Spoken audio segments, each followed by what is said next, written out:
going on, people? It's your boy, the Boxing Lowdown here, and we're here for episode number 49. 49, yeah? 49, undefeated, all of that stuff, yeah? But let's talk about boxing, man. I'm glad to be here.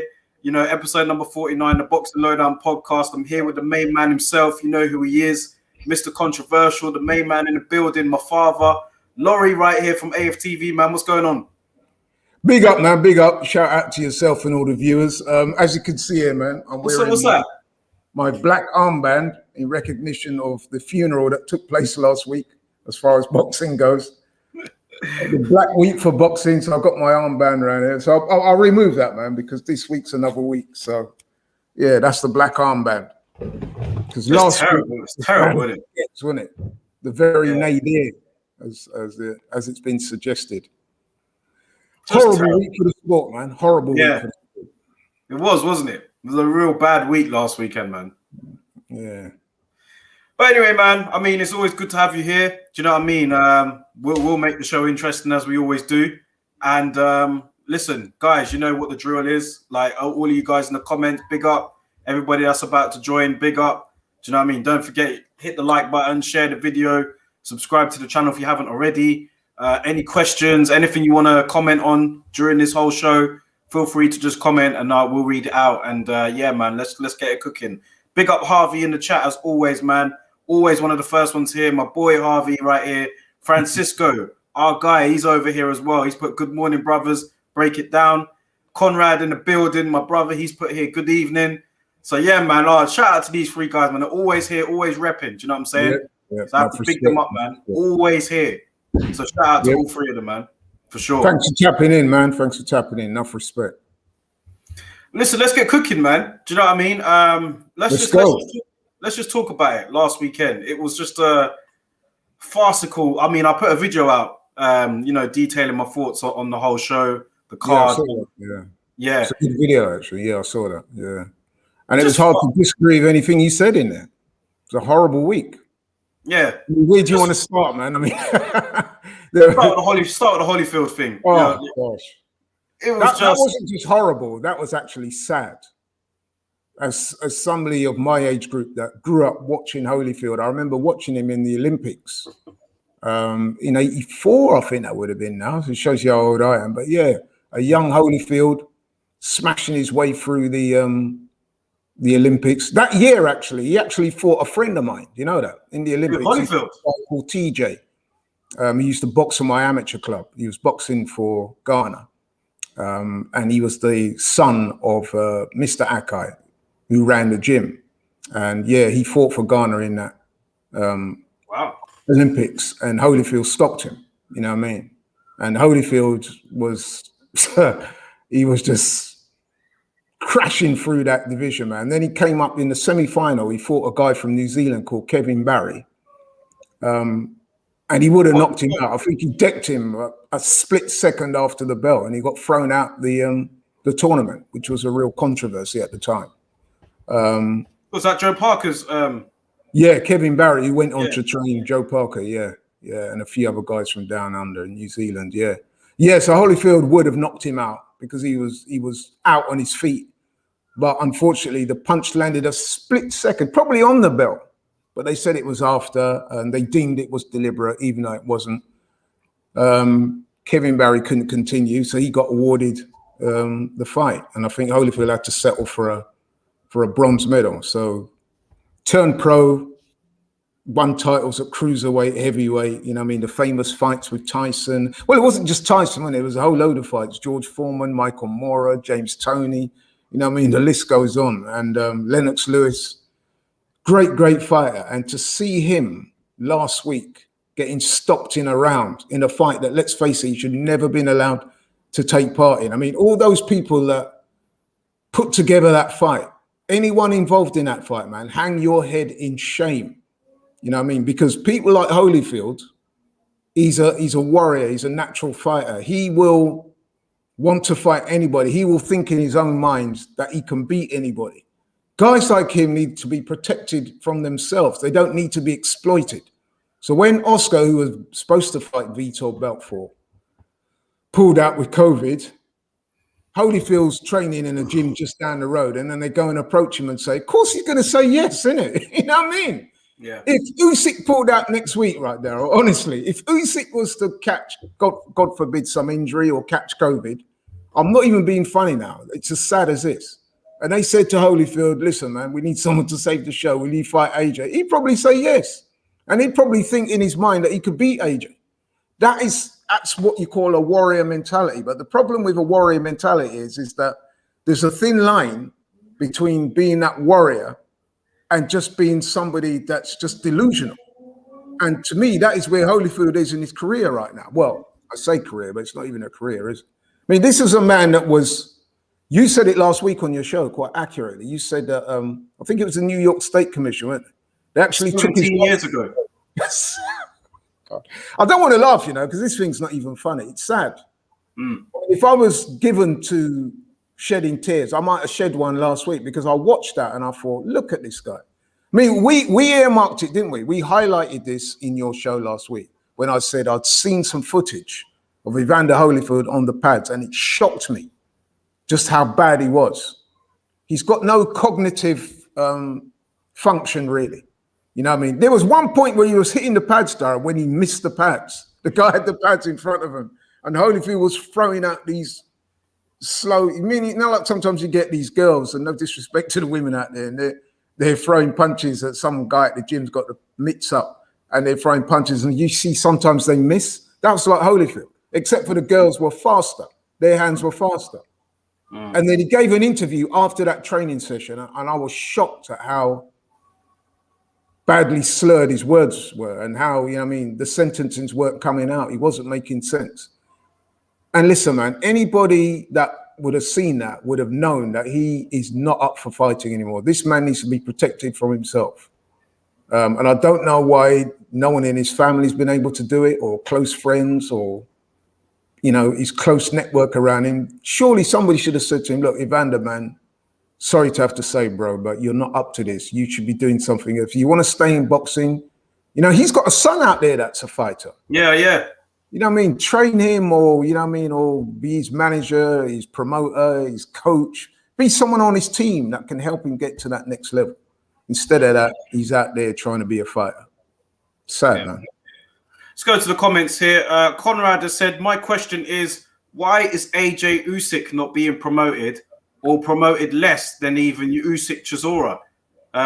Well, that's next week, isn't it? Yeah. And I'll be honest, there hasn't really been that much promo for it, has there? No, Conrad is right. There hasn't been much in the way of promotion. I'm kind of guessing maybe the tickets are sold out already, aren't they? Maybe that's why they've had that kind of. Yeah, but they still need people to buy it on Sky Box Office. Yeah, that's true. That's true. Yeah. Maybe they'll go full steam ahead this week. I'm sure they will. Yeah. I'm sure they will. Harvey's put here, it was just sad. And big up DS.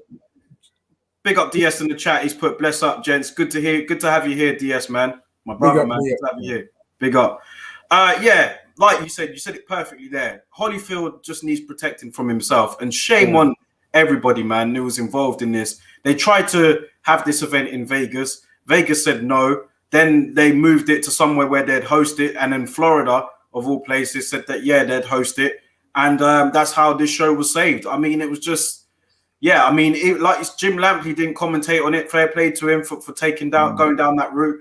And, like Holyfield afterwards, he was saying, I don't know if you saw his interview afterwards, he was saying that he feels fine. He didn't feel like it should have been stopped. And do you know what I mean? He just needs protecting from himself. Holyfield. Let's be honest, man. Those punches that did land on him, they were not hard shots. But what it is, they connected. But like I said, Holyfield, I'm sorry to have to say, he has no cognitive function. When I say cognitive function, he's got no balance.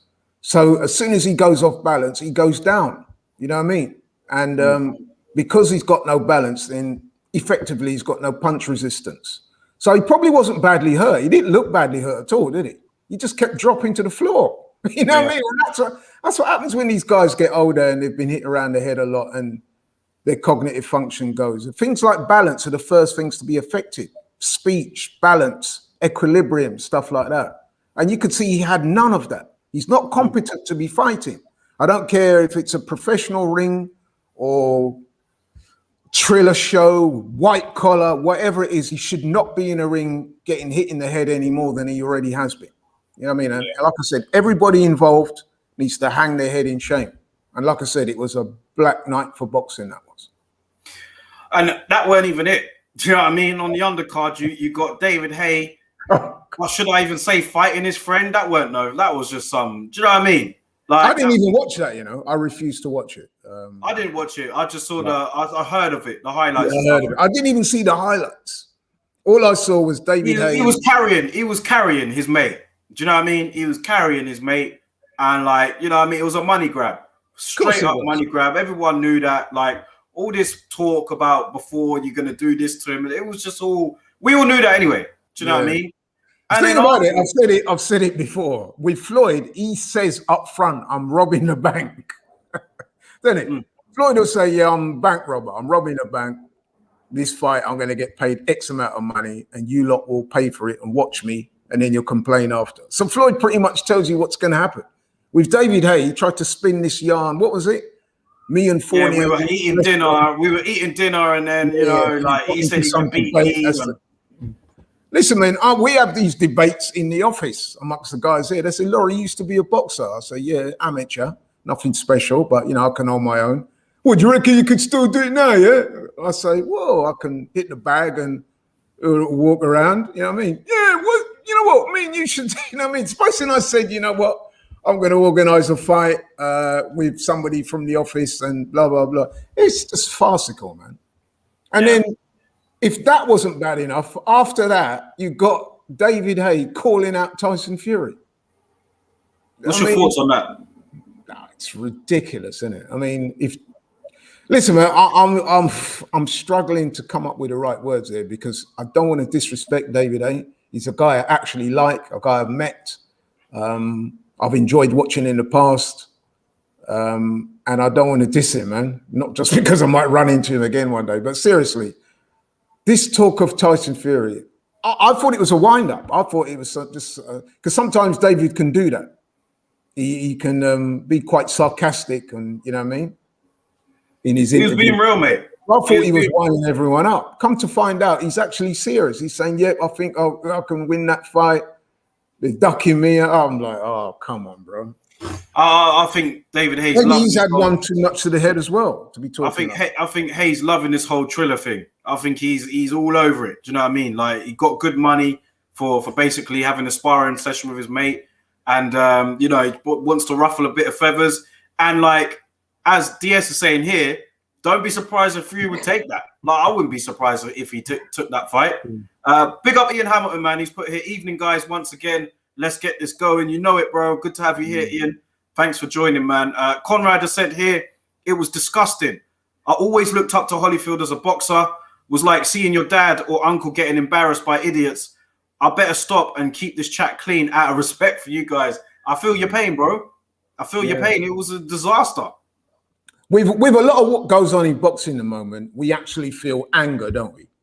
We look at certain situations in boxing, the pullouts, guys not fighting one another, the PEDs, and all sorts of other issues that are causing boxing major problems at the moment. And we're angered at the way boxing's been allowed to deteriorate like that in front of our very eyes. But with this one, the Holyfield thing, it was almost the anger just turned to sadness. You saw that and you thought, how the hell is this happening? This guy needs to be protected by the people around him, not being thrown under like that. You know what I mean? It's embarrassing. And then, of course, your anger does kick in again later because you think, what kind of people are these, man? You know what I mean? They're vultures, they're leeches to exploit the man like that. You know what I mean? You know he's going to say yes because that's the way he is. And then, you know what I mean? Come on, man. It was disgusting. And to go back to David Haye, I honestly think, having thought about it a bit more, I don't think that the Tyson Fury call out is serious. But what I think David Haye's doing, he's being a bit Machiavellian here. What he's doing is he's keeping his name out there in the hope that it will attract somebody else to maybe offer him a fight. You see what I mean? Maybe some YouTuber or something like that say, "Yeah, I think he's all over the So he's hoping that some say, "Well, Tyson Fury, you couldn't even beat me." And then, you know what I mean, maybe him and Jake Paul or Logan Paul or think What's he the called fight? out Victor. I think he called out Victor Belfort. I think he called out Victor Belfort after saying, I don't like what you did to Holyfield, so I'll fight you next. He's not serious about Fury. I really believe that it's not a serious call out. That call out was to keep his name out there in the hope that somebody will take the bait and offer him a fight. And then depending on who they are and how much money you can get, he'll probably get back in the ring again. In fact, I've no doubt he'll get back in the ring again. Harvey says hate versus Paul. Yeah, I mean, that's what he's looking for, because he knows he's not going to fight Tyson Fury. He knows that that's ridiculous. But by putting his name out there like that, he's hoping that somebody else will take the bait and he'll get a fight with some YouTuber or somebody from the MMA world, and it might cause a little bit of stir, and he'll get some money and whatever. I think that's the road he's going down. Hay versus Holyfield coming to a channel near you soon. I hope not. I think Hay. I don't even know if Hay would do that. Hay described Holyfield as one of his idols growing up. He said he'd never fight him. But the trouble with these guys, they say one thing today, and if there's enough money thrown at them, you'll see a complete sea change. So, but I hope not. Anyway, Holyfield just needs to stop, man. Seriously, he just needs to just stop. This event obviously took place on the Triller platform. Well, what's your and just as I'm talking about Triller, I got a comment from Ian about it. I wanted to get your thoughts on Triller's impact in boxing. I mean, because aside from, it's been a bit of a circus, that event last week, but this one was a bit too far, should I say? But what do you think their impact on boxing has been? Like, what do you think? Has it been good for boxing as a whole, or do you like it as something different? Or do you think that this is just they're not right for boxing, Triller? No, I don't. I'm looking at their entry into boxing, man, and for me, it's been largely negative. I mean, even they I think Ian's spot on here with this. They got in there with the Tyson fights, didn't they? And I didn't want to see. Did you want to see that Roy Jones versus Tyson? That was nonsense as well. They got Lopez Kambosos. But that hasn't happened even yet. Well, it's going to be next month, isn't it? On a Monday. They say that, but look what Triller's done for Teofimo Lopez. You had a young guy, I think he's 22, 23 years old, scintillating performance against Lomachenko, wins a world title. And there's people like me and yourself and loads of other boxing fans really excited. Next gen, new generation, the takeover it was being called. So we're thinking, yeah, man, this guy's going to be a star. No sooner as he wins a title, he doesn't want to fight Devin Haney. He doesn't want to fight this guy, that guy. He ends up on the Triller platform. He pulls out of the fight with Kambosos. He's now publicly coming out and saying, this is Teofimo Lopez, that Lomachenko will not get a rematch under any circumstances. I mean, he's actually, what we thought would be a force for good, he's actually turning out to be bad for boxing. Yeah. And that's the Triller influence. Because he thinks I can fight on Triller and make a load of money for doing next to nothing. So why risk fighting Lomachenko, Devin Haney, Kambosos when I can engage in these silly little things, what he's got planned, and maximize his income? And so, yeah, I'd have to say that Triller, for me, has been negative for boxing. And that was always going to be the danger, wasn't it? When as soon as you saw that Tyson Roy Jones, and it was, let's face it, it was a commercial success. We did say at the time, didn't you, Daryl, that we said at the time that the problem with this is it's just going to spawn a load more of these types of fights and events, and it's not going to do nothing for the sport. And we've been proven right. Yeah. So, yeah, I'd have to say that Triller, so far anyway, has done nothing to elevate boxing. Nothing at all. Yeah. I mean, it has hosted, the whole Jake Paul thing, like him, Tommy Fury, it looks like it has been a platform for him to showcase. I mean, when they had, at first, I was open to it. I was just like, look, man, it's something different. I get it. Like, is there room in the game for it? I suppose, as long as the big fights are still happening. But now it's just becoming too much of a circus. It's getting too much for me. Too much for me. It's circus. It's what I call bottom shelf stuff. At the end of the day, you know what I mean? It's bottom shelf content. I mean, look, you had on that undercard, the Jake Paul versus Tyrone Woodley fight. You had on the undercard Amanda Serrano, who's one of the top women's boxers pound for pound, right? And you had Charles Conwell on there, who's a former American Olympian, highly touted prospect. And you had another prospect on the undercard. I think it's his name, Montana Love, out of Ohio. and he fought Berenchik in a really good fight. But the problem is that those fights were pretty much buried on the undercard, yeah? And so they didn't really get much publicity out of that, did they? In comparison to the main event, which was Woodley versus Jake Paul. So, yes, those guys who took part, the professional guys will say, look, I actually got a decent payday and, you know, there was a good crowd in attendance. And so it may have been a commercial success in that regard. But in terms of elevating their careers, I'm not sure if it's done anything for it, really. Yeah. DS has said here, on the 40th anniversary of Sugar Ray Leonard versus Thomas Hearns, that's today, it's sad that the circus of boxing is becoming. 40 years ago today when Sugar Ray Leonard knocked out Tommy Hearns in the 14th round. You remember that? Yeah, I do remember. I remember it well. I watched that fight. Yeah. One of the legendary fights in boxing history. You're blowing it, son! Angelo Dundee. I mean, you know what I mean? Just, boxing nowadays, man. Even the other day, I was looking back. I think it's an anniversary of Golovkin versus Canelo. Yeah, today, first one. Yeah, I was watching that fight again, man. And you know what I mean? I've been very critical of Canelo, as you know, and quite rightly. I think my criticisms of him have been justified. Some people may not agree, but hey, that's another story. But in terms of his actual boxing skill and what he brings to the ring, you saw there, that is boxing at its best, isn't it? That fight with Golovkin. The two fights were great fights. That was elite. That's the elite level. And that's what we want, isn't it? Boxing to produce those fights. But unfortunately, this year, and we're just not getting that. We're just getting mismatches. We're getting guys who don't want to fight each other. And then when we do get fights that look competitive on paper, you look at who the promotion is, what guy. I mean, we had that. I mean, we're going to talk about it in a bit, I would imagine.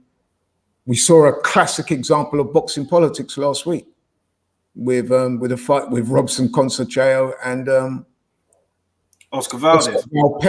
You know what I mean? Where, you know what I mean? The guy just got ripped off. You know what I mean? So let's talk about what boxing's becoming.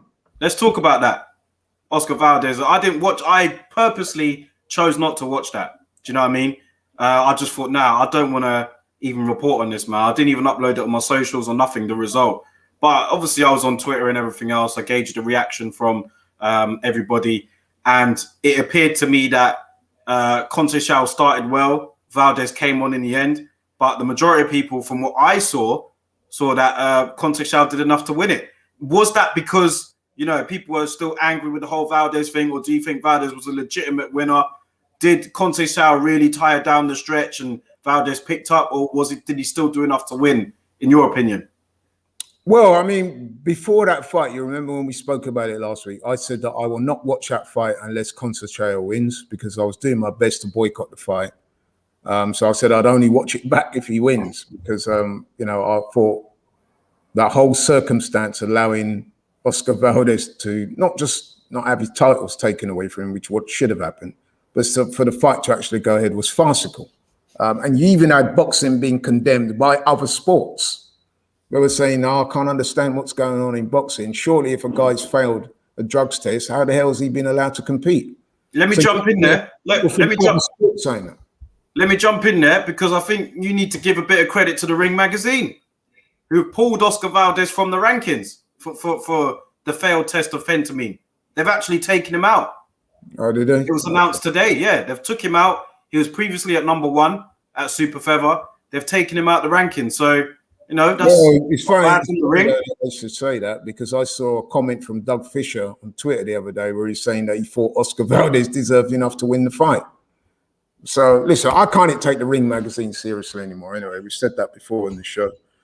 But yeah, I didn't watch the fight. I watched some of the highlights. And so, to be honest with you, I can't give you an objective view of how that fight went because I didn't see it. But then, like you, I woke up the next morning after the fight and my phone was just full of messages by people saying, yeah, I heard Conceicao got robbed. I went online to see some of the reaction, same thing. And it was interesting to me because by far, most of the neutrals were saying Conceicao got robbed. I think that was backed up by the CompuBox stats where they said he landed between 50 and 60 punches more than Valdez. You looked at Valdez's face and that certainly told its whole story. Conceicao looked unmarked. Whereas Oscar Valdez looked like he'd been run over by a small bus. You know what I mean? I think Dan Raphael had Valdez with him. Yeah, Dan Raphael, Ring Magazine, they're all in it. That's what I say. It's the go along, get along gang. All those guys are in it. That's why I've got no respect for people like Dan Raphael, Gareth A. Davis, Ring Magazine. They're all in on the fix because Valdez, Valpeds, as I like to call him, because he's in that camp, and those are the guys that are seen to be the big show in boxing. They're quite happy to fall in line. And that's why I said to you before, these guys have got no integrity in my view.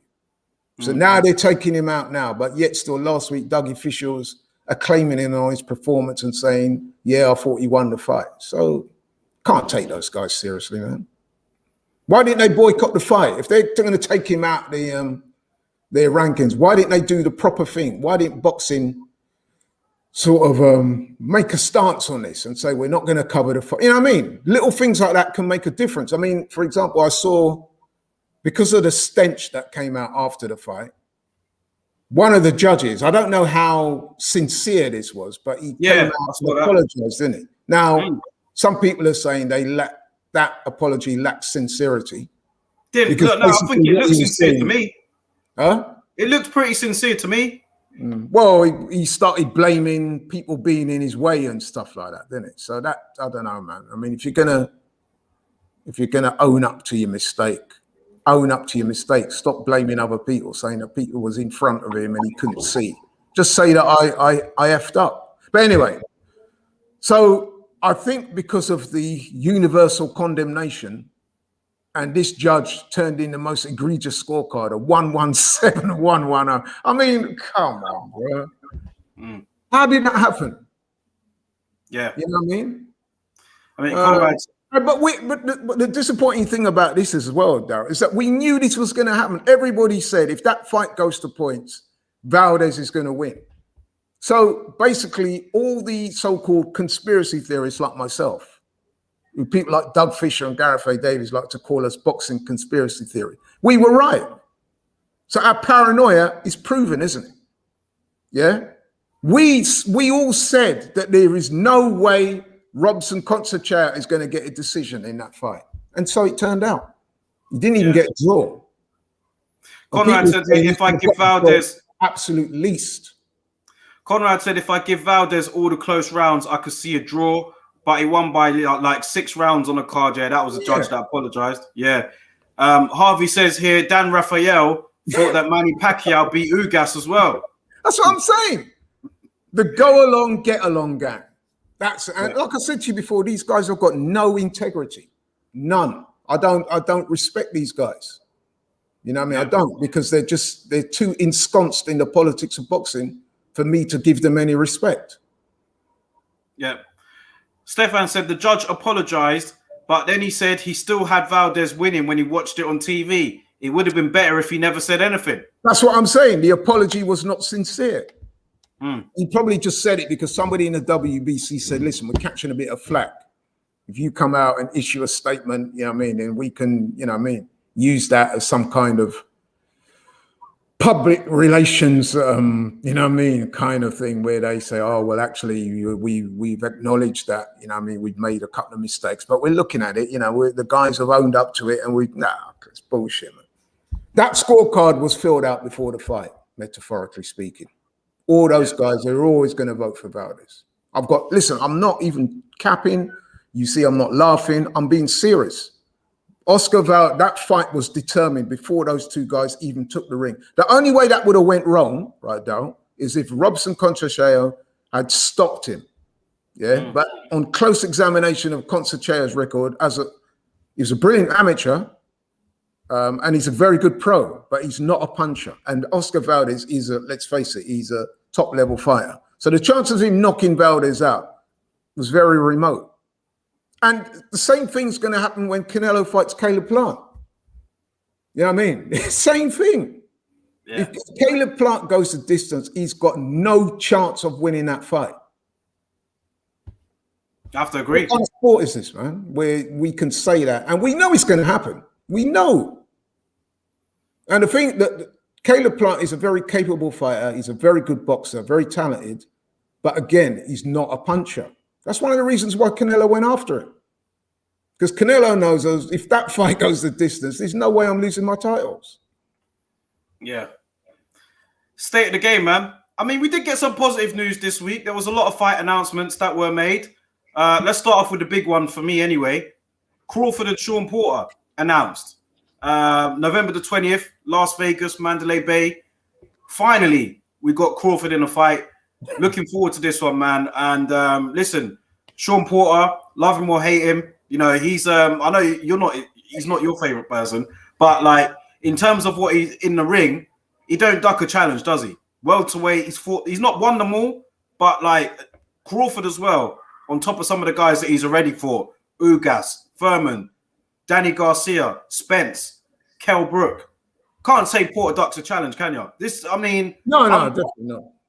I'm glad this fight's happening. I'm glad it's happening. I do think that Porter is not the same as he was maybe a couple of years ago, but I don't think he's completely washed up yet or anything like that. I still think he'll give a very good fight. So, yeah, I'm glad this is happening. I'm happy about this one.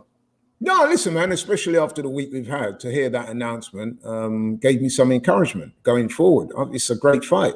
Listen, you know what? I'm going to rein in some of my criticism a little bit on Sean Porter. Me and you spoke, I think it was today or yesterday. It was today, yeah. And I was saying that I might have to scale back my prediction that Conor Ben would beat him. Last week. Yeah, you said that last week, man. Yeah, I did. I think I might have been in a bit of a rusty judgment. You taking that one back, yeah? Right now, I am taking it back. But I still would say that I'm not overly impressed with Sean Porter's skill set. I think he's one of those guys. He relies too much on his physicality. I mean, listen, I've been saying this about just to digress, just in case anybody missed last week's show. I mean, I don't want to put words in your mouth, but you did think that Conor Ben had a good chance against Porter. So what you're saying now is you don't think that's the case? No, what I'm saying is I said in about a year's time, I think Conor Ben could not only take on but beat Sean Porter. Now I'm saying that back. I'm not wholesale. What I'm saying is I don't think Conor Ben is ready for him yet.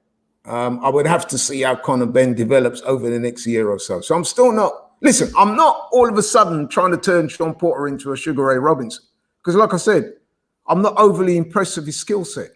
He is a fighter, and there's a few of them in the game that they rely almost exclusively on their fitness and physicality.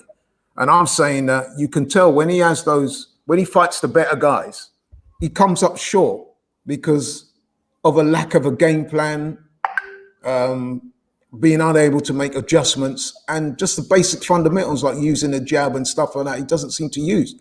He just needs to put his head down and plow forward. And I'm saying to myself, for all the talk that him and Kenny Porter, his dad, talk about boxing and stuff like that, I'm disappointed that we've never really seen him in a fight show any of these subtleties, these nuances, these skills that you would expect a guy at that level to have. He doesn't show it. And then he loses fights, and then he'll say, oh, I thought I won that fight. I mean, look at the fight with him and Ugas. He got his ears boxed off. He got that decision, but we all know that he never won that fight. You know what I mean? And that's what tends to happen when he fights the better guys. Same thing when he lost twice. He had his moments, but it's because of his fitness and strength and stuff like that. Which, listen, don't get me wrong, they are very good attributes, but I want to see a bit more from him. And I think in this fight with Crawford, although it's a great fight on paper, I've got Crawford winning that handily. In fact, I'd even go as far as to say that Crawford might be the first man to stop Sean Porter. That's what I said. But I don't want to take nothing away from Porter. I just think Crawford's that good. It's not really much taken away from Porter. I just think Crawford is just that good, man. I think that he's lost a bit of an inch, just an inch. But against somebody like Crawford, that inch could be a mile. Do you know what I mean? And I just feel like Crawford's going to want to make a statement. He's been on the sidelines for a year. Do you know what I mean? He wants to make a statement to the rest of this division. So Porter only fights one way. And I think that might play into the hands of Terence Crawford, in my opinion. Absolutely. So that's why I think Crawford is the first one to stop him. Crawford's got a style that he tends to handle guys with physicality very well. You saw that in the Jeff Horn fight. In Jeff Horn's previous fight that he had with Manny Pacquiao, he was ragdolling Pacquiao, throwing him around the ring. He's big for the weight and he's strong and he comes to fight like that. And that was like meat and drink. Now, listen, don't get me wrong. Sean Porter is ahead of Jeff Horn in terms of skill, especially Sean Porter's got good footwork. He's nimble on his feet, which allows him to go in and out. So in that regard, he's better than Jeff Horn. But in terms of fundamental boxing skills, I don't really see a lot of that from Sean Porter. And I think if you're not technically astute against a guy like Crawford, then you better have a sledgehammer of a punch. And Sean Porter doesn't have that. You know what I mean? He's one of those guys in boxing that are physically strong, physically imposing, but don't hit that hard. I think he's got like in 30 odd fights, I know he's got like 17 KOs. But the last time he KO'd anyone approaching world level, that would have been Paulie Malignaggi. That was years ago. So yeah, he doesn't hit that hard. And he can be hurt himself. I mean, Adrian Broner knocked him down. Yeah, but that was a flash knockdown, isn't it, really? It wasn't really a knockdown. Now, if Adrian Broner can do that to him, imagine what Terence Crawford will do to him if he starts landing on him cleanly. So yeah, go on, go on. Yeah, I could see him running into shots and running into a big one, man, and getting, if not knocked out, then hurt badly enough to get stopped on his feet. So I'm definitely going for Crawford. I think Crawford will have to negate the early storm because we know that Sean Porter always starts fast. He always comes out winging. But that could be ultimately his own downfall. I think by the halfway mark, Crawford will take over and it'll pretty much be a competitive one-sided fight, if that makes sense. Ian Hamilton says here, oh yes, Crawford versus Porter. This shows that Top Rank and the PBC can actually make a fight when they're forced to or if they choose to. A bud fight to get my jaws into. Stefan says here, Porter was an excellent amateur, so his eagerness to brawl in the pros is a bit surprising. That's true, isn't it? Like, that is true. And I think what we're seeing with, I've said it before and I'll say it again, I think what you're seeing with Sean Porter is something that you see with a lot of guys with physicality. They believe wholly and purely in their physicality and their strength. In the same way that some of the guys who can really punch hard, Wilder was guilty of that as well. They just rely exclusively on their punch. With Sean Porter, it's his strength and his physicality and the ability to push people back and rough them up. You know what I mean? He did that to Andre Berto. He did that to Devin Alexander. He did it to Paulie Malignaggi. At times, he was having a little bit of that type of success with Keith Thurman and Errol Spence. Danny Garcia. When you come up against the better guys, Danny Garcia, he won that fight, but again, did he really win it? I didn't think so. I thought Danny Garcia was worth at least a draw in that fight. So do I. Even Adrian Granados gave Porter a lot of problems because, again, Porter thought he could just bully. He started off really strong in that fight. But when Granados showed that he was able to take the punches and came back apart, he didn't look so good. Kell Brook, he tried that with Kell Brook. Remember that fight? And that was in America in front of Sean Porter's home crowd. Once Kell stood up to him physically, he picked him apart. And Sean Porter was saying, oh, he held me, this and that. But I mean, the styles didn't really gel for a great fight. But the reason why Kell won that fight is because he was the one throwing all of the quality shots, not Porter. And I don't think he's improved since then. I really don't. Since that Kell Brook fight, I've not seen any significant improvement in. Harvey says here, I could see Crawford stopping him as well. But Stefan has said there's no way that Crawford stops Porter. That's a nailed-on distance fight, in his opinion. Well, we'll see. We'll see. Jamie thinks that Bud will stop him. He really is a top-level fighter. So, yeah, a bit of disagreement there in the comments with regards to whether Crawford will stop him or not. Listen, the way we're talking about this don't sound like a big fight at all. We're all talking like... No, it's a big fight. It's a big fight. And Porter he will get in Crawford's chest. He'll make it awkward for him because Crawford doesn't always start off quick. Do you know what I mean? And he can be hit. Amir Khan tagged him. Even before Kell Brook got stopped, he tagged Crawford a couple of times. So Crawford's willingness to get in there and fight, the mean machine, you know, he dropped Crawford, if we're being honest. Do you know what I mean? So, yeah, like Porter, I think, will make it interesting. I just think that later on, when the fatigue sets in and Crawford still, you know, like he starts tagging him at will, I think that's where it could get on top for Porter, for me. And all those fighters you've just named, Amir Khan, Green Machine, Who was the other one you named? I forgot now.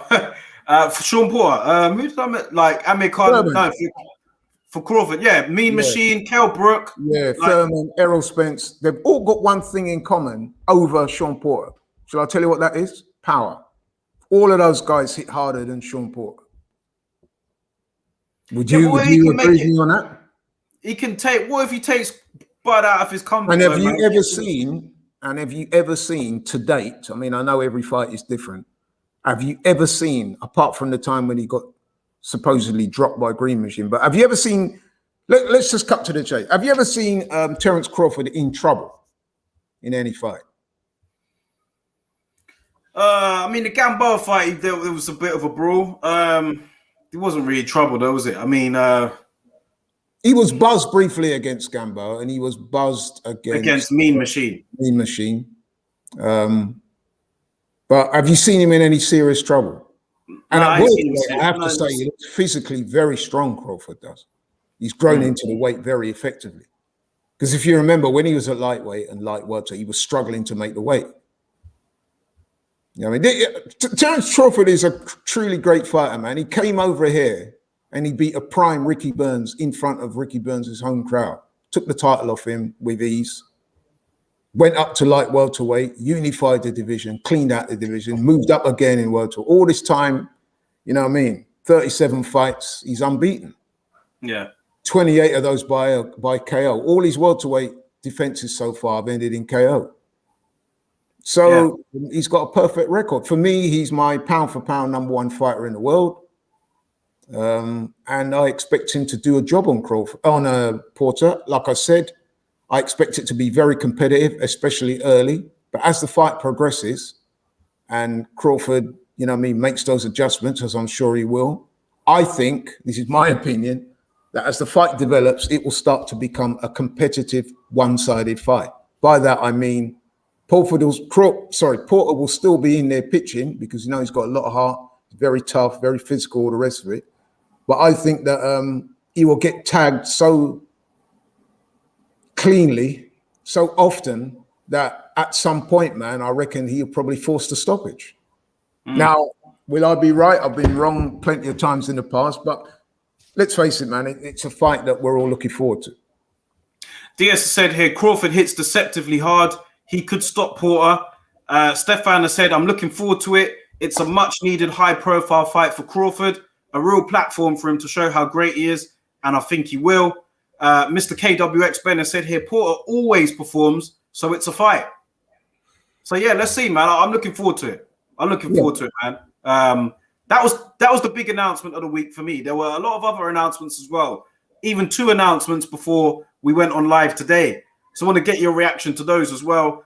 Dillian Whyte will be taking on Otto-Wallin now at the O2 Arena instead of Chris Arreola. He was being mentioned as the front runner for Dillian Whyte's next opponent, but now it'll be Otto-Wallin at the O2. And also it got announced Derek Chisora and Joseph Parker will run it back in December. Yeah.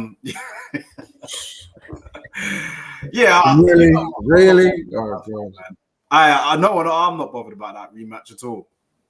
I do like the Otto-Wallin Dillian fight, though. I think that's a good fight. I mean, not a whole lot of people will know about Otto-Wallin. You're probably going to have to be a bit of a boxing nerd or a boxing... everyone here will know about him. Huh? Everyone here will know about him. You think so? Otto-Wallin. What? Yeah, after the Fury fight, everyone, yeah. No, the boxing people will. I'm not sure if the man in the street will know about him. Yeah. Yeah, if you walk down to your local supermarket and you had a picture of Otto-Wallin and you showed him to 20 people, I doubt if 5 would recognize who he is. Anyway, Otto-Wallin, man, I mean, yeah, that is a good opponent, a much better opponent for Dillian than Chris Arreola would have been. Although Chris Arreola... Banana skin? It is.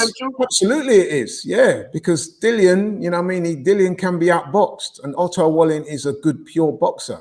I think he's about 5, decent jab. He was a good amateur, wasn't he, Otto-Wallin? He represented Sweden. He was a Swedish amateur national champion at a novice level, I think. I think he beat Fraser Clark in the amateurs. Yeah, Otto Wallin beat Fraser Clark in the amateurs by quite a significant scoreline as well. I think it was something like 32-11. So he well beat him. Maybe Fraser Clark might have a different story to tell. But listen, that's what the record says. He beat him quite comfortably. I know he lost a couple of decisions to Anthony Joshua, but he went the distance. He was competitive, apparently, when he fought Joshua as an amateur. And listen, man, he's had 24 fights, 22 wins. People know him for that fight with Tyson Fury, when I have to say that Tyson Fury, although Tyson Fury won the fight well enough on points in the end, but I think we have to be honest and say that Tyson Fury was lucky to get out of there with his record intact. Because I'll tell you what, man, that cut that he suffered in that fight, and it wasn't via a headbutt, it was via a punch. Most referees would have stopped that fight. Am I right or wrong? You're right. I've just referees would have stopped him, and he wouldn't have had any complaints. I'm laughing because I'm looking at a comment, and I know it's going to get you going, man. and if I remember rightly in that fight, didn't he wobble Tyson Fury in the last round of that fight as well? I'm pretty sure he did. Yeah, he did.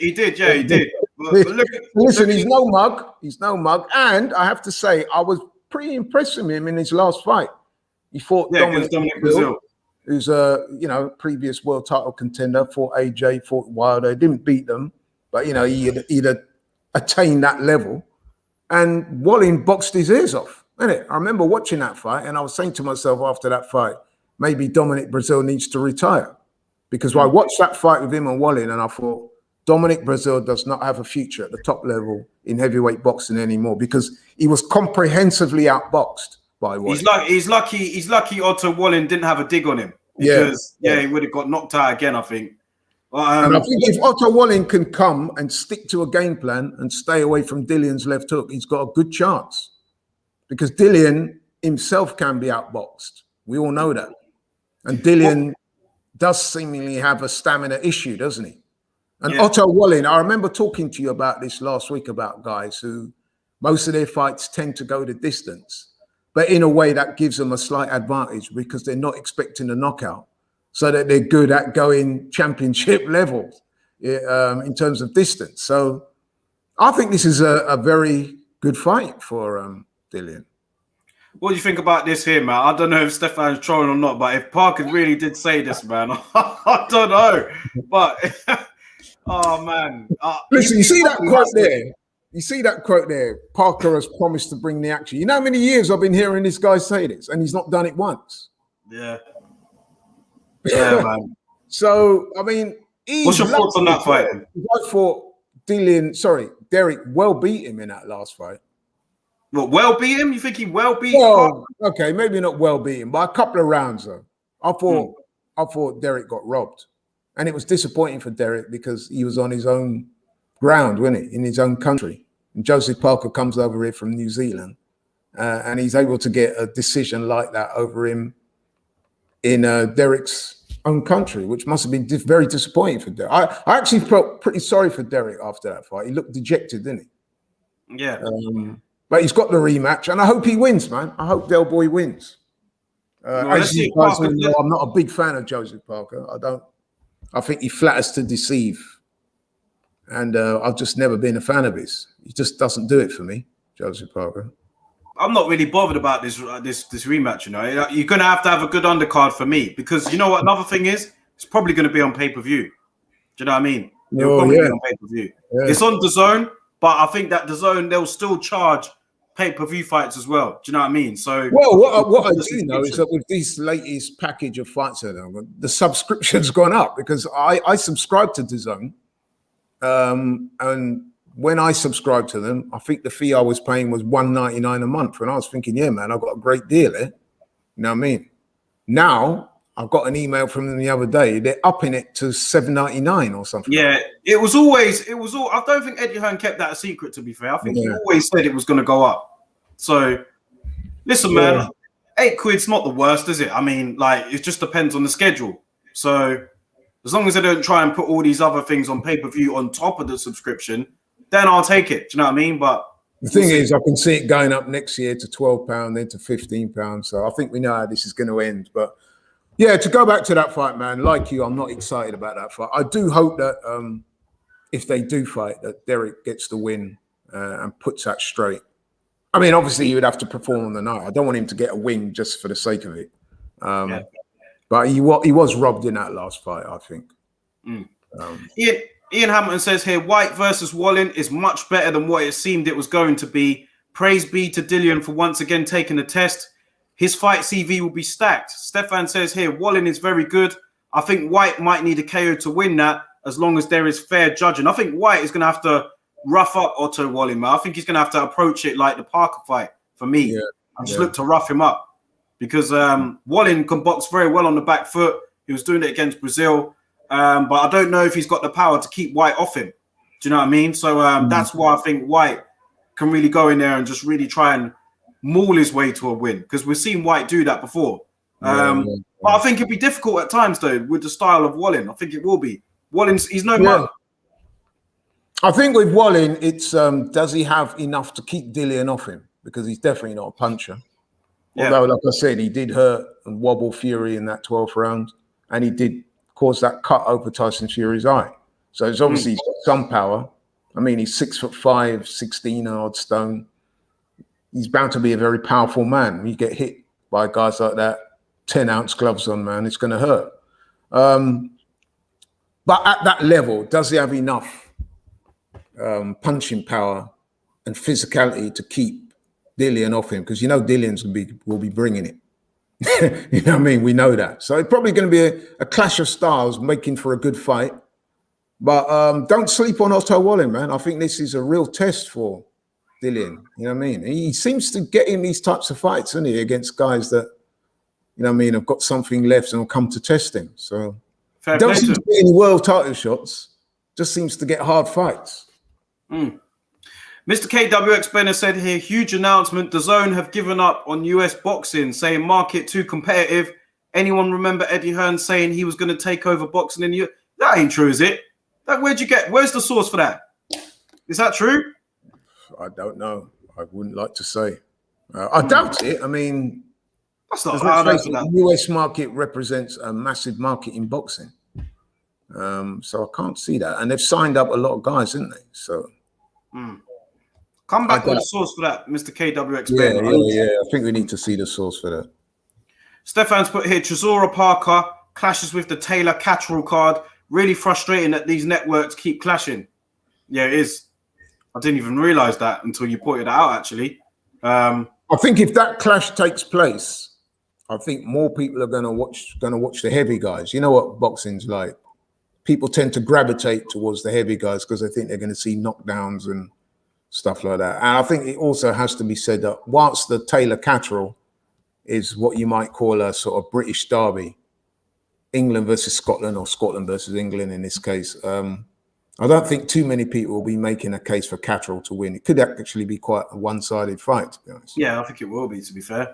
So I think that the attraction will probably be with Chisora and Parker, which is a shame. It'll probably cause a riot at the weigh-in or something, or you know what I mean, do something crazy, and you know. But Josh Taylor is one of the best fighters in the game today, and he deserves more, to be honest. So yeah, that would be disappointing if that does happen, that clash. Obes says here, big up Obes in the chat. He's put here, if Whyte doesn't hurt Wallin, he's in trouble. If he gasses, then it's curtains. And then he says here, much respect to Dillian for consistently taking hard fights. Nathan says here, the problem is that Otto Wallin is that he will most likely need a knockout. It's unlikely he'll get a fair shake on the cards, but if Whyte wins, it's a solid win for him. So you know what? I think Nathan makes a very good point there, man. I mean, we talk about decisions in America and other countries involving certain fighters, Mexican fighters, the WBC and all that, which is all true, of course. But let's face it, man, we've had our own problems here as well, very much so. So I think, supporters of Otto Wallin will say he's up against it on the cards. And listen, this is horrible for us to have to say these types of things. It's almost like we're pouring cold water on the fight already, but it's just a reality of the situation. Yeah. Boxing is a very political environment. Yeah. We've seen it so many times. I mean, don't get me wrong. I was going to say England is not as bad as some other places, but I can think of some really bad decisions, man. Yeah. So, yeah, I mean, Nathan makes a good point. I can't disagree with anything he says there. Got to keep it 100. Yeah, not a lot of optimism around Parker and Chisora. Well, no, you say that, but then Derek Chisora, his hometown fighter, he got robbed when he fought Joseph Parker. So remember that? So there weren't many people. I think even Parker himself said that he can understand why people. That's how bad that decision was. Joseph Parker, to give him a sliver of credit, I'm sure I saw an interview after that fight where he said, "Look, I think I did enough, but yeah, I can understand why some people would have thought that Chisora won." Now that's the nearest you're going to come to a fighter admitting that he got beaten on the cards. Yeah. Not a lot of optimism for that fight here. Conrad saying they should pay us to watch it, not the other way around. Stefan said here, Chisora Parker is a rematch that nobody asked for. I'm not really interested in it, to be honest. WM in the chat, he's put here, Whyte versus Wallin is a competitive fight which will go the full 12 rounds. So, yeah, I think it'd be a good fight, man. Yeah, I think so far Wallin has shown himself to have a decent chin. But Dillian does hit hard. You know what I mean? He's shown that in his career. He hits hard with either hand. He's been knocking guys out with a left hook, but he does have a decent right hand as well. And he has a good jab. And he'll be buzzing off the back of that Povetkin win. So, you know what Dillian's like, man. He'll be thinking he can go in there and do a number on Wallin. So I think Dillian will be buoyed by the fact that Wallin is not a noted puncher. Not to say he can just, you know what I mean, just be reckless and try and walk through him. But I think that will give him some confidence to know that, listen, man, I've been in with guys like Povetkin and people like that who are big punchers, and I've beaten them. So he'll be thinking that it's a very winnable fight. But we'll see. Like I said, Dillian does tend to gas at stages through fights. And so we'll see. And Wallin is a decent boxer. I was quite impressed with him against Brazil. I mean, listen, Dillian Whyte and Dominic Brazil are two very different fighters, very different styles. So just because Otto Wallin did very well against Dominic Brazil, obviously it doesn't automatically mean that he's going to do the same against Dillian. But I do see this as a decent test for Dillian. If he wins this fight, man, you have to give him props. Ian Hamilton says here, I'll be at the Taylor Catterall fight as I live closer to it and I haven't seen Taylor fight live yet. I think it'd be a great experience to go and watch Josh Taylor, man, especially in Scotland. Yeah. I think it'd be a great atmosphere for sure. Yeah. Stefan has said here, I think that Catterall and Taylor will do well with it on Sky. It'll be promoted heavily and it'll be on straight after a football match. I don't see many casual fans forking out £8 for the zone.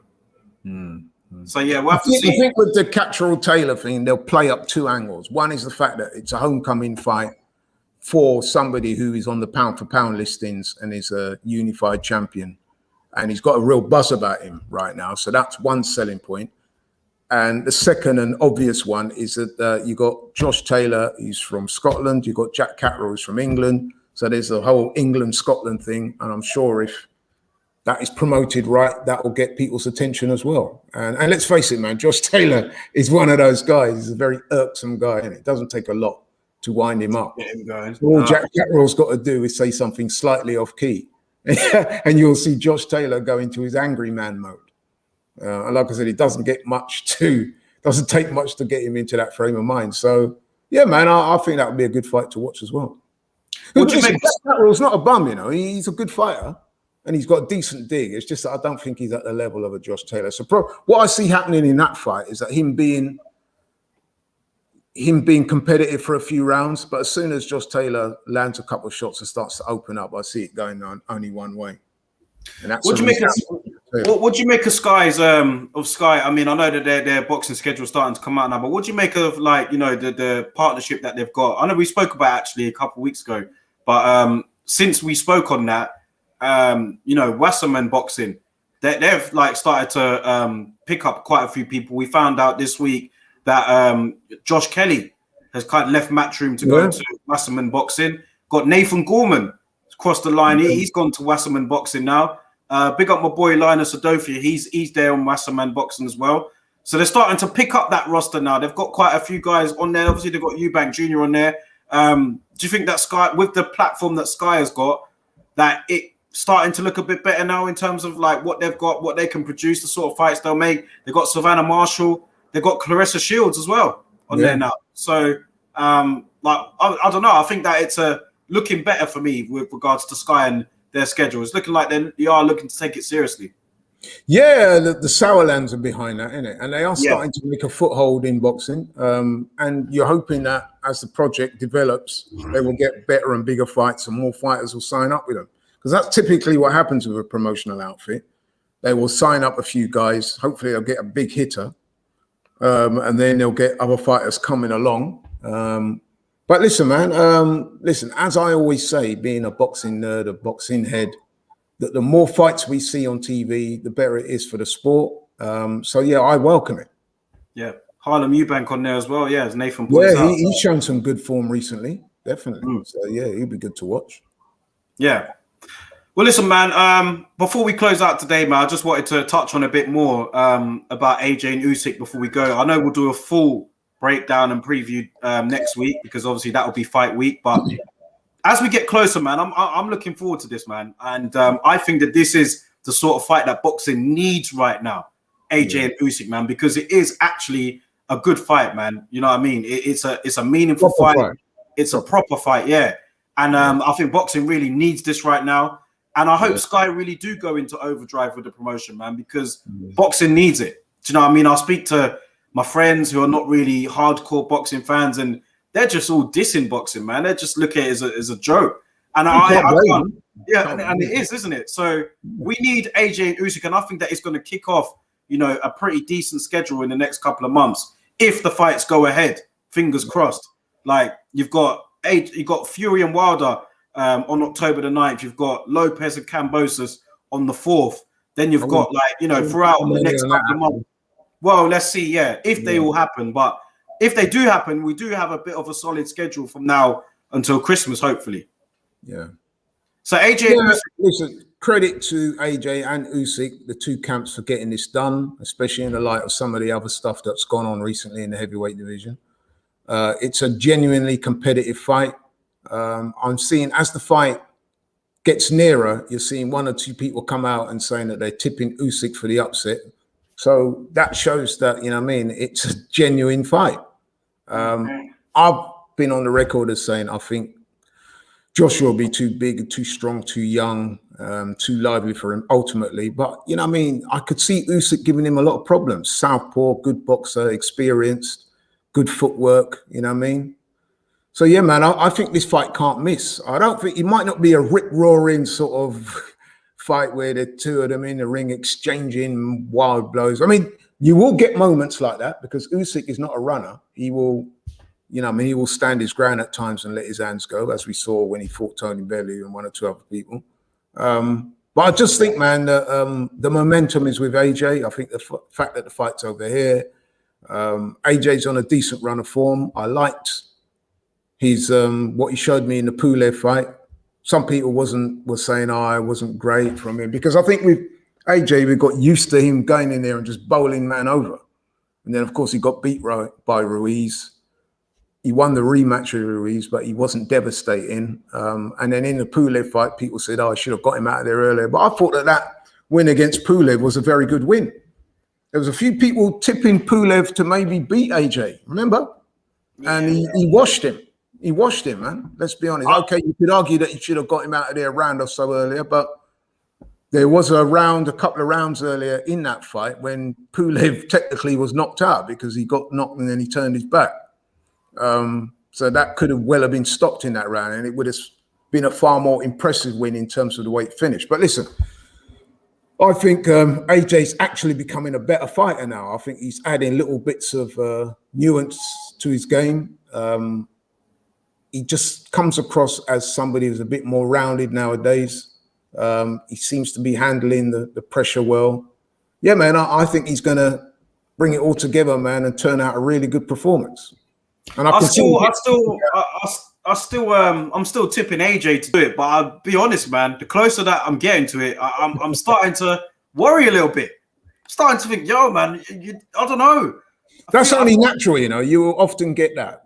when a fight, it's just like what we've done today with Crawford and Porter. When the fight is made, you say, yeah, man, Crawford's going to win that. In fact, I think he's going to stop him. And then as the fight gets nearer, you see the two guys in camp. You hear the noises coming out of the camps, and they're very encouraged. And you see bits of footage, and you see how well they're sounding, and you remember some of their better performances. Think, you know what? Yeah, man. And I think that's what's happening here. But if you look at Usyk's record in the heavyweight division so far, you have to say he's not been that impressive. And listen, I know this is a very different kettle of fish. It's a bigger fight against a different opponent. But I have to be honest and say, from what I've seen of Usyk so far as a heavyweight, I'm not overly impressed. And I just can't see him beating Joshua on Joshua's home turf, as it were.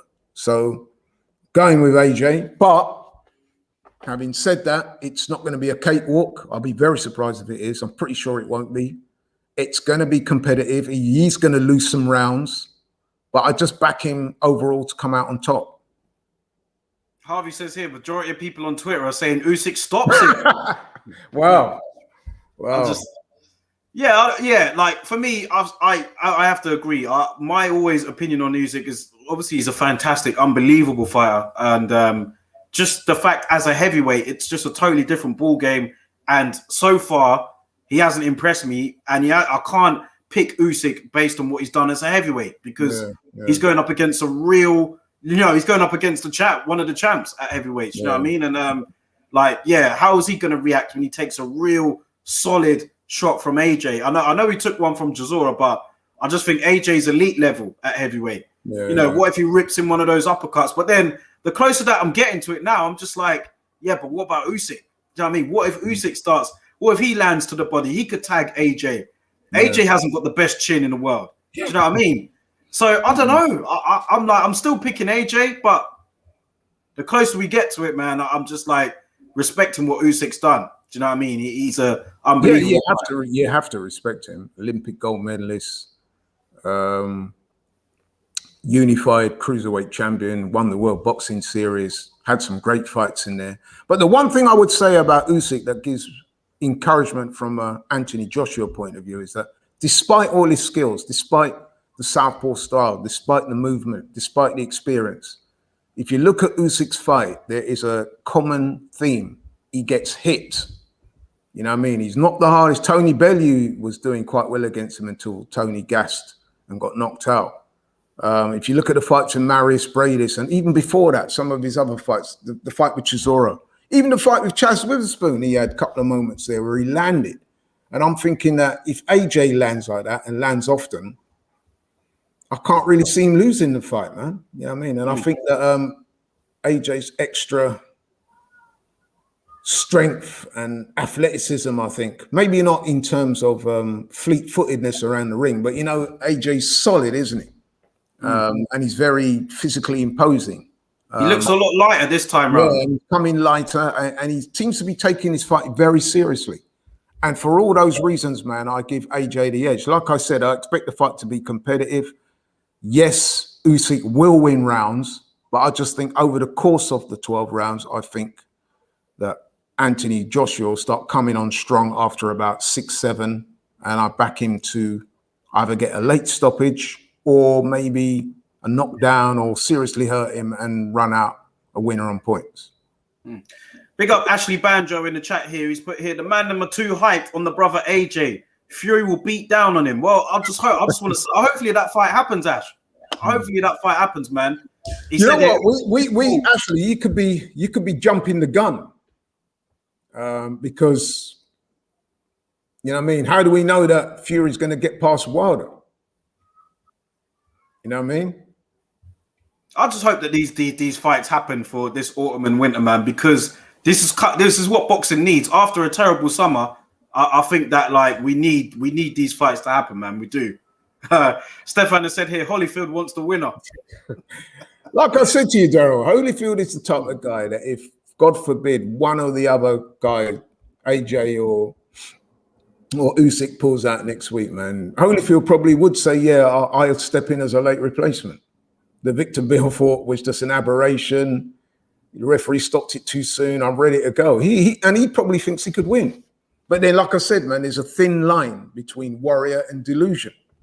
Yeah. You know what I mean? And Holyfield is, at this stage in his career anyway, is definitely the latter, delusional.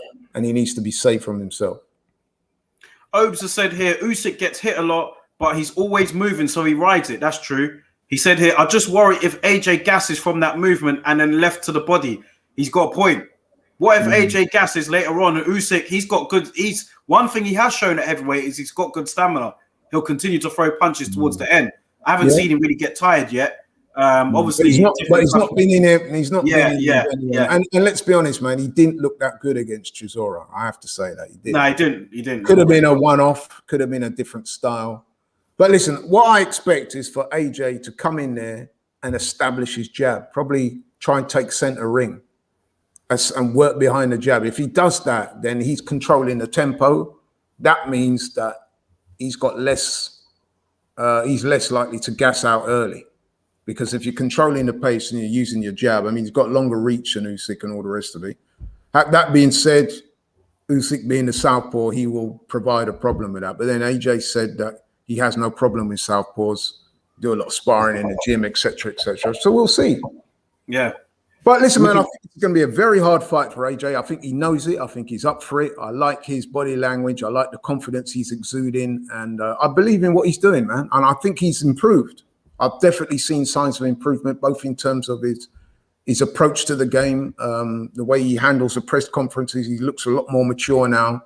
And I think that all those things together means that he will put in a very good performance next week. Well, that's certainly what I'm hoping anyway. Because listen, man, I'm not going to try and hide it too much. I'm a fan of AJ, man. I think people like him are good for the sport. You see some of the antics that Tyson Fury and all that gets up to, and I'm not a big fan of all that stuff. I like Usyk as well. He conducts himself Usyk's very good for the, Listen, man, I like to see those types of guys win. You know what I mean? There is a place in boxing for your Tyson Furies of this world, but sometimes those guys can get a bit too ahead of themselves, you know what I mean, with all the bullshit. Give me someone like AJ, man, who's just a thorough professional, a decent guy, and like I said, I like to see people like him do well in life. So I'm hoping. Like I said, same with Usyk. That's why it's kind of good. Yeah. But you know what? As much as I want Joshua to win, I'm also, because I'm a boxing fan, may the best man win, innit? Yeah. I don't want to see next week if AJ gets beaten and then they turn in some bullshit scorecard. That'll make me feel bad. I don't want to see that, man. I want him to win, but it has to be on merit. I don't want to see Usyk come over here and get stiffed and then go back to the Ukraine and say, look, man, boxing's corrupt in England. You know what I mean? I got robbed and the whole world will be screaming. And that won't do nothing for AJ, will it? Let's be honest. I mean, just look at what Usyk's done in his career so far, man. Like, been the away fighter on how many occasions? Do you know what I mean? Throughout the whole Boxing Super Series tournament, I think he was the away fighter in that fight. And against Tony Bellew, the away fighter. Chaz Witherspoon, okay, whatever. But like with like Chisora, came over here, like he's just what, like everything you like about the sport, man. Usyk, in all of those fights, he was the away man. He was the away man, but in all of those fights, he has significant physical advantages over all those guys in terms of his height and reach and all the rest of it. When he fights AJ, he will be the smaller man. Yeah. And I think that little things like that, well, it's not a little thing actually, but things like that might make the difference in a 12-round fight. He will be the smaller man, both in terms of weight and in terms of height and reach and things like that. So it's a different dynamic. Yeah, and then you have to add on top of that AJ is a known puncher. And Usyk knows this though. Remember, he chose to move up heavyweight and he called out, he wanted that AJ fight. It's not like he's got to, but he's got to really, isn't it? I mean, he's Yeah, so I think he knows what he's going up against. It's not nothing that somebody with his boxing mind, he knows what he's going up against. He wouldn't have been in with a puncher like AJ before. None of those guys, Bradis and people like that, and will have hit him like the way AJ's going to hit him. If AJ lands properly, of course. But if he gets hit by AJ with that uppercut, AJ's got a very good uppercut. He's got very good straight right. He's also got very good left hook, the one that put Andy Ruiz down with. And he's also got a very stiff left jab. AJ can fight. So, you know what I mean? If he lands on Usyk, I think it's going to be a bit different from a lot of those other guys he was in with. Not to say that he's chinny or anything like that, but I'm just saying there'll be a difference that I'm sure he will feel straight away. Stefan says here, did Usyk do a better job on Chisora than Dillian Whyte? He's got that in question mark, so he's asking the question. Well, no, you've got to say Dillian Whyte knocked out Chisora cold in the second fight. But up until, I guess, the action up until then, obviously the end result matters, doesn't it? So, but then Usyk was fighting a version of Chisora that I would say was a lesser one than what Dillian Whyte fought. So that has to be taken into consideration as well. Diaz says here that AJ needs to go to the body against Usyk, break him down and stop him late. Ashley Banjo has said here AJ needs to make a statement and knock Usyk out inside 8 rounds. He doesn't necessarily. I wonder if this Ashley Banjo is the Ashley Banjo from Dancer, whose dad was actually Funzo Banjo, who was a heavyweight boxer himself. I wonder. But anyway, yeah, Ashley makes a point there. AJ fans and British boxing fans will be expecting him to make a statement, but I'm not sure that he needs to make a statement. Listen, man, I think people who say that make a statement and KO Usyk inside at 8. As much as I can see where he's coming from, I think that might be slightly disrespectful to Usyk, because Usyk is a quality fighter. So it doesn't follow that you're just going to go in there and just bully him and knock him out like that. You know what I mean? I'm sure he's going to have a lot to say himself. But yes, for AJ's career and certainly for the build-up for the Fury or Wilder fight, it's important for him to look good. Like I said, we don't want this fight next week where it's a bit of a stinker, or even whereby AJ fights well, loses, but still gets a decision. That's not really going to cut it, is it? No, that's not going to help. Yeah. No. Well, I'm looking forward to it, man. Ian Hamilton has said here, AJ has to be smart with this fight. He needs to be the aggressor and use his skills to the maximum. For me, he also needs to hurt Usyk early. Very true, yeah. Very true. And like I said before, he needs to have the jab in Usyk's face and follow with the right hand behind it. And in order to do that, he's going to have to own the ring space, own the real estate, as they say. In other words, he's got to be the one pushing Usyk back for the majority of the fight, using his greater size, his greater reach and stuff like that. If he gets into a situation where Usyk is pushing him back, then it's not a good look for Joshua, because then he will inevitably get tired, because moving's not really his game. But if he can establish his dominance in terms of who controls the center of the ring and therefore the tempo of the fight, then that's a good look for him. Obes said here, Usyk went to Russia when Ukraine and Russia had their conflict. Yeah, madness. Yeah, like that was, he was advised not to do that as well, I think, and he still did it. So I also heard a story about Usyk is he was once a sparring partner for Vladimir Klitschko, and he did very well against Vladimir Klitschko. So that tells you how good he is. Ashley Banjo said here, I have the same name as the guy from Diversity. A lot of people say that to him. So it's not actual the guy. Right. Okay, yeah. My bad. But anyway, listen, big up, Ashley. Enough respect. Thanks for your comments, bro. Yeah, I'll leave this as the last comment before we go, because we will go in depth. I feel like we're going in depth now, but we will save that till next week. But Conrad has said here, AJ just needs to get this win. His big fight will be the Fury one in theory. So yeah, I'm looking forward to it next weekend, man. Boxing needs it badly, this fight. It does. And yeah, hopefully after that, we'll then get some more of the big fights in. And then once we do get the fights in, we won't have to be talking about Triller and all this other crap, man, because we'll have these other fights that we really want to see to look forward to. So let's just hope that they do happen. You know, hopefully none of them catch COVID or none of them get ill or whatever other reason. And yeah, these are the type of fights that will get boxing back on his feet.